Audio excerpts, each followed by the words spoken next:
Hey guys, welcome back to my channel. Today's video we are going to be doing the mid-year book freakout tag, so let's jump in.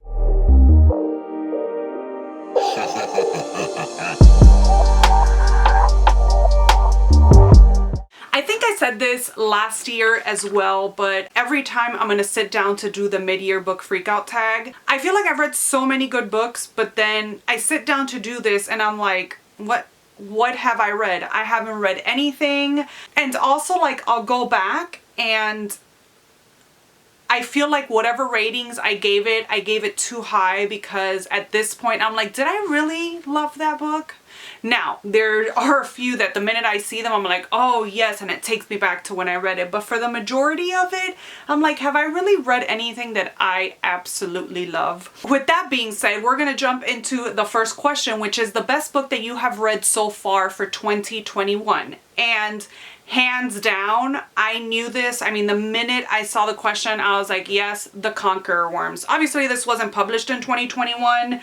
There are a bunch of books that I have read this year that have not been 2021 releases, but this is the best book that I have read this year. And it was a tie between this one and also The Project by Courtney Summers. I really love that book, and I almost sat here and said both books. I have The Project written down on my paper, but I can't also say The Project, although I'm gonna do an honorable mention. The Project, there you go. But this one just really stole my heart from the beginning. Here we are following Teddy as he thinks he is the last person that is standing on this mountain, that is living on this mountain. They have all been evacuated because it has not stopped raining for days and days and days and days and days and days and days, and the waters are rising. And so they came by the mountain where he lives in to evacuate people, but he's like, nope, I'm not leaving, this is my home. And we're just following him as the end of the world is happening. It was fantastic.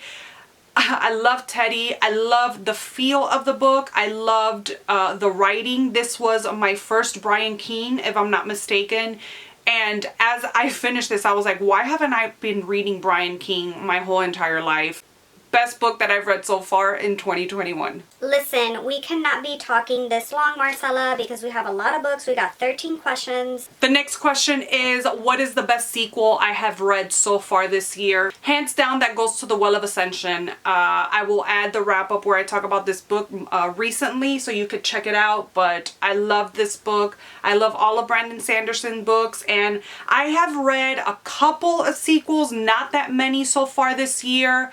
But yeah, I had to go with this, and you guys are probably not surprised that I'm holding this book up right now.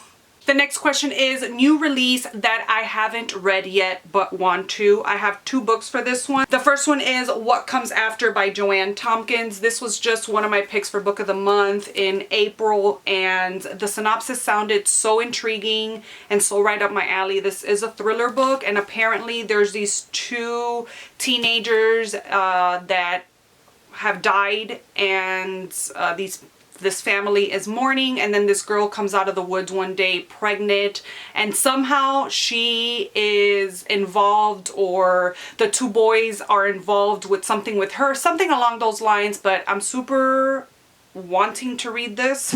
Okay.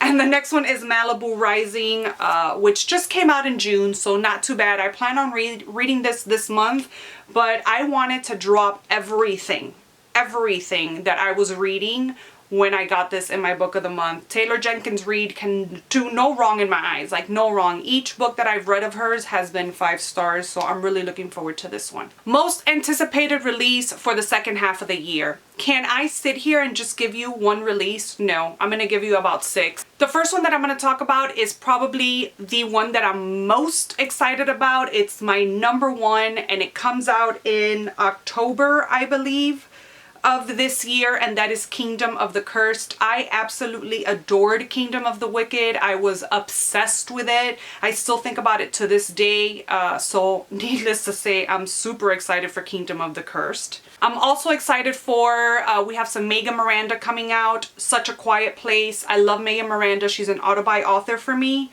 I'm really looking forward to The Book of Accidents by Chuck Wendig. Now, this is a book that I wasn't so sure I wanted to read. I mean, I adored his book so much that I forgot the name. The Wanderers. I love that book so much, but I really wasn't that excited about Book of Accidents, but then I read the synopsis and I'm like, how could I not want to read another one of his books when I adored the writing style and the world building in The Wanderers? So that's another one I'm excited for. Then we have a Sherry LaPena book. She's another auto-buy author for me, and she's coming out with Not a Happy Place. We also got The Family Plot by Megan Collins. I think this one came out already this month or is about to come out. I don't know, but I know that I'm seeing it all over Instagram.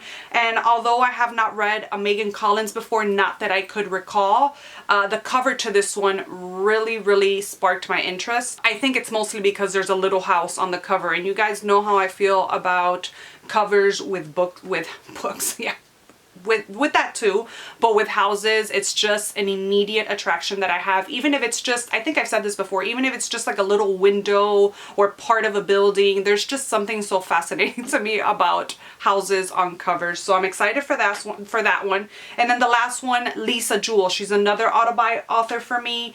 The Night She Disappeared is coming out at some point. I don't know the dates of any of these releases, but those are just some of the books that I'm super excited for in the second half of the year. Question 5 is biggest disappointment, and it's gonna have to be What Big Teeth. I just didn't like anything about this book. You guys know, I hope that you guys know, or that you guys can tell. It's very hard for me to not like a book, and I've spoken about this as well. Anybody that can write a paragraph to me is just brilliant, much less a novella or a full-length novel. So I can't stand like not liking a book or giving a book a low rating. This was a 2-star book for me, unfortunately, and to this day, in the year of 2021, it's my biggest disappointment. And a close second would have to be The Stand by Stephen King. So those have been my disappointments of the year, but this one knocked The Stand out of the park. I mean, big time. Biggest surprise for me, which is the next question, was ACOTAR, A Court of Thorns and Roses. I wasn't planning on reading this book. I really didn't like the cover of the initial covers of the book, so they just never interested me. And then they did this whole like new remodeling or remaking of the covers, and I really liked them, but I still wasn't so sure I wanted to read them, which was pretty surprising to me because we're dealing with fae, you know, and I just absolutely love reading about fae. Holly Black is one of my favorite YA authors, and I should have known. I should have known better, and I shouldn't have waited 1,500 years to read this, but this was my biggest surprise, and I'm so happy it was, because imagine not wanting to read a book and then reading it and being disappointed by it. No.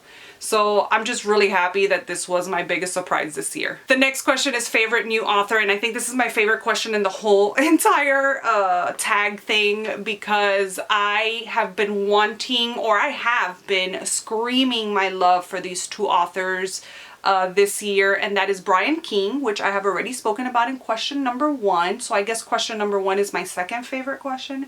And then my second favorite author that has made it onto my favorites authors list this year is Christopher Triana. He is an extreme horror writer. I have talked about him in the past videos, in the past few videos. I've read more by him since that time. I love him. There's something about his writing. It's extreme horror, but there's something breezy about it at the same time, something comical that he brings to the table as a horror author, which I absolutely love. And Brian King to me is like a Stephen King in his writing. He's one of these authors that are slow burn horror novels. Obviously not all of them, but at least the ones that I have read, he's really into like detail writing and describing the scene to us and emotions, and I just love that. It's one of my favorite things about Stephen King. And I feel that Brian King, I don't know why I keep comparing them, and not really comparing them, because they're so similar to me in the style of writing. But anyways, yeah, Brian King and Christopher Triana are auto-buys for me right now. Brian King has an extensive backlist, so I feel like I will be reading him for the rest of my life. But they are auto-buy authors for me and new favorite authors. Wow, that was lengthy. The 8th question is my newest fictional crush. I'm gonna have to go with Alex from People We Meet on Vacation. I think that last year I also chose a character from Emily Henry's summer read, which was Beach Read, and that is Augustus from Beach Read. I love him. But this year it's gonna be Alex. She writes the best male characters in my opinions. They're just such sweethearts, and I just sighed. Like, I just romantically sighed while reading this whole entire book from Alex's perspective. He was the best.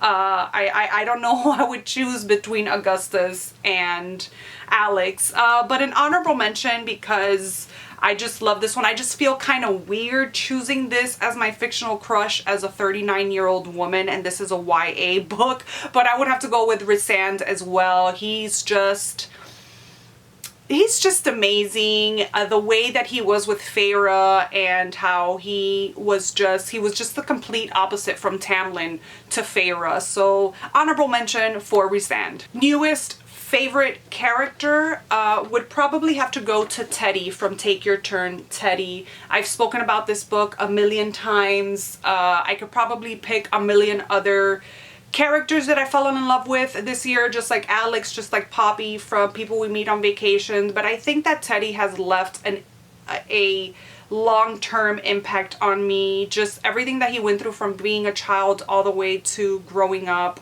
with this demon that's trying to ruin his life.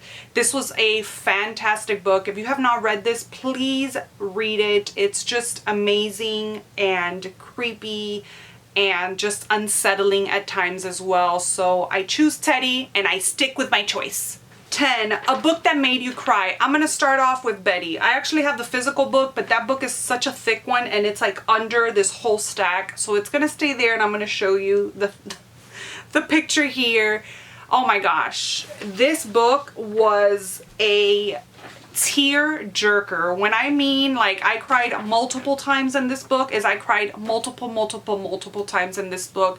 It's just such a touching and hard to read book. I talked about it a lot on my channel, but I will try to link the wrap up where I talk about this book up above so that you can check it out. A second one that made me cry, which was kind of unexpected because it's a haunted house story and I usually don't like haunted house stories, and I didn't realize how connected I was to our main narrator, our main character, but it's The Haunted. This made me cry so ugly at the end. I just felt like this emotion because of the dad in this novel. I really surprisingly enjoyed this one, and I guess I could use this one for the book that surprised you the most as well, because it's a haunted house novel and haunted house novels just aren't for me, but I just really liked this cover, to be honest, and I had never read anything by Bentley Little, and I think I got like the audiobook from the library, so I sobbed with this one, and it was a 5 stars from the second that I started feeling those emotions in my emotions. What? Book that made me happy, People We Meet on Vacation. This had very touching subjects as well, subjects that made me sad, but overall, just like Beach Read, I keep talking about Beach Read because I just didn't think that she was going to beat Beach Read for me, but they are both perfect. I think I chose Beach Read as a book that made me happy last year. It made me happy. And this year she has won it again with People We Meet on Vacation. This one made me so happy. It was so sweet. When we touched on the relationship between Poppy and Alex, that was hard to get out. That was my 4th try to get that sentence out. So that was the face that I made. But yeah, this one takes it. Most beautiful book you've bought so far this year. I mean, Melancholia by Matt Wilderson. I don't know how to say that. Every time if I see that, I want to say it in Spanish, Melancholia, but I don't know. It's Melancholia. I don't know. This one, I mean, look at this. It's just stunning. It's beautiful, but dark at the same time. Another one is The Ones We Were Meant to Find. I mean, just look at this. How this is beautiful. Another one that I've bought that I just find stunning is The Electric Kingdom by David Arnold. I mean, just how stunning. Anytime I see books with earth tones on them, they just fill me up so much. Down to the last and final question. Question number 13 is, what books do you need to read by the end of the year? All of them. All of them. How much time do you have? Do I start pulling them out one by one so that you guys could take a look? I mean, if you really want me to, I'll show you all the books because there's probably like 100 of them. 100. But I have chosen 2 to show you. The first one I've had on my shelves for a couple years already. I saw this because my friend Tave talked about it on Bookstagram, and she is the only person that I ever saw talk about this book ever, and the cover just intrigued me so much, and I bought it, and I still haven't read it. Ever since then, I have seen a couple people here and there, but this isn't a book that you see a lot. It's not a well talked about book. Oh my gosh, I just noticed this. It looks like a screaming face, like the profile of a screaming face over here. I don't know if you see it, but I've been looking at this book for, I don't know, a year or two. I always pull it off of my shelves because I want to read it so bad, but I don't know why I never do. And I never noticed that. That is creepy. But yeah, this is not a book that you see very often. I've seen a couple people ever since seeing it on my friend Tave's Instagram page. I think this is the year, and I want to read it actually this summer. This is on my summer TBR.